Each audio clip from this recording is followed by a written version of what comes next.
Stock market में आजकल बहुत सारे आईपीओ आ रहे हैं, लेकिन क्या आपको हर आईपीओ के अंदर अप्लाई करना चाहिए?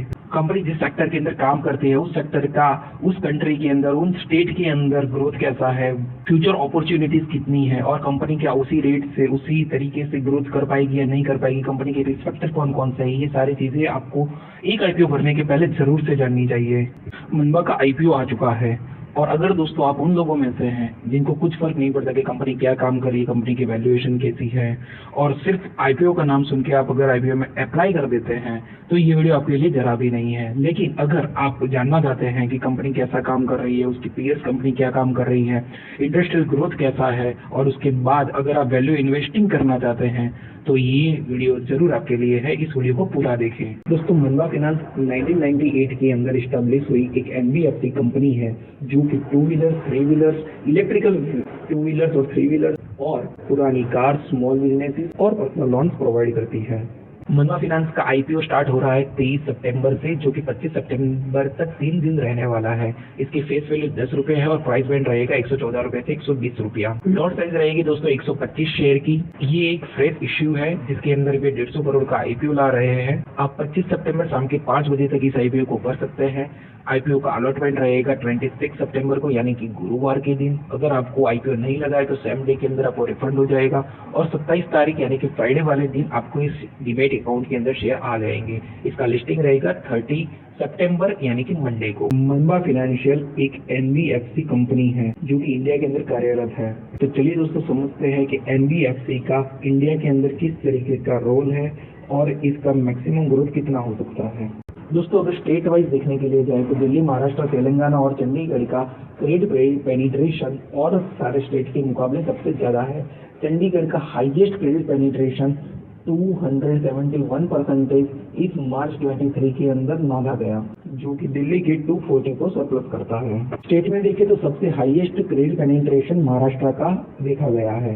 एक क्रेडिट पेनिट्रेशन होता क्या है? क्रेडिट पेनिट्रेशन को हम सिंपली शब्दों के अंदर ये समझ सकते हैं कि पर परसेंटेज लोगों के पास कितने क्रेडिट कार्ड्स हैं। यूएस में क्रेडिट पेनिट्रेशन ज्यादा है जो कि इंडिया के अंदर कम है, लेकिन पिछले कुछ ईयर्स के अंदर क्रेडिट पेनिट्रेशन इंडिया के अंदर भी ईयर ऑन ईयर बढ़ रहा है। जितना क्रेडिट पेनिट्रेशन ज्यादा होगा लोग उतनी ज्यादा लोन लेंगे और जितनी ज्यादा लोन लेंगे उतना ज्यादा एनबीएफसी का सेल्स बढ़ेगा। तो देखते हैं दोस्तों कि सबसे ज्यादा क्रेडिट पेनिट्रेशन कहाँ पे हो रहा है। इंडिया के अंदर सबसे ज्यादा क्रेडिट पेनिट्रेशन हाउसिंग के अंदर हो रहा है जो कि 46% है टोटल क्रेडिट पेनिट्रेशन का। उसके बाद आता है 17% पे ऑटो और पर्सनल लोन और गोल्ड लोन्स और कंज्यूमर ड्यूरेबल लोन्स का पेनिट्रेशन बहुत ही कम है। मतलब कि लोग सबसे ज्यादा लोन हाउसिंग के अंदर करवा रहे हैं और उसके बाद पर्सनल लोन्स ले रहे हैं और ऑटो सेक्टर के अंदर ले रहे हैं। पिछले 5 साल के अंदर एनबीएफसी का क्रेडिट ग्रोथ 9.7% रहा है, जो आने वाले 2-3 साल के अंदर 12 से 14% तक रहने की आशंका है। मतलब कि एनबीएफसी का सेल्स 12 से 14% तक सीएजीआर के हिसाब से ग्रो हो सकता है। अगर रिटेल की बात करें तो ये और भी ज्यादा रह सकता है, मतलब कि 13 से 15% तक हम आने वाले 2 साल के अंदर एक्सपेक्ट कर सकते हैं। मनबा फाइनेंस क्योंकि टू व्हीलर्स के अंदर काम करती है तो हमको देखना पड़ेगा कि टू व्हीलर्स के अंदर सेल्स किस तरीके से बढ़ रहा है।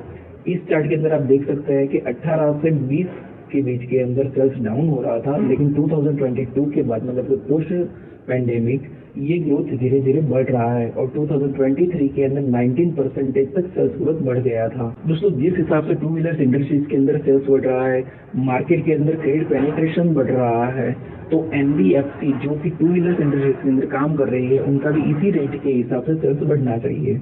अगर मनबा के अदर पीयर्स की बात करें जैसे कि अरमान, हीरो, टीवीएस, तो ये सारी कंपनीज जो है ना वो अलग अलग लॉन्च सेक्टर के अंदर काम करती है और उनका मेन फोकस टू व्हीलर्स के अलावा और सारे सेक्टर्स पे ज्यादा है। जबकि मनबा एक ऐसी कंपनी है जिसका फोकस सिर्फ और सिर्फ टू व्हीलर्स लॉन्च के ऊपर है, जो कि 96%। तो मनबा के पास अच्छा खासा मार्केट पड़ा हुआ है ग्रैब करने के लिए। तो दोस्तों, मार्केट स्पेस बहुत अच्छा है। टू व्हीलर्स की सेल्स के अंदर आने वाले 2 साल में तेजी आ सकती है। इंडिया में क्रेडिट पेनिट्रेशन भी बढ़ रहा है। ये कंपनी जिन जिन स्टेट के अंदर काम करती है उन स्टेट का क्रेडिट पेनिट्रेशन भी और ज्यादा बढ़ा है और आने वाले साल के अंदर बढ़ सकता है। लार्ज मार्केट स्पेस और लो कॉम्पिटिटर के साथ आई हुई मनबा फाइनेंस आईपीओ में आप इन्वेस्ट कर रहे हैं या नहीं, ये मुझको कमेंट सेक्शन में जरूर से बताएं। आपको ये वीडियो अच्छा लगा हो तो हमारे चैनल को सब्सक्राइब कीजिए, इस वीडियो को लाइक कीजिए और अपने दोस्तों के साथ शेयर कीजिए जितने भी लोग आईपीओ के अंदर इन्वेस्ट करते हैं।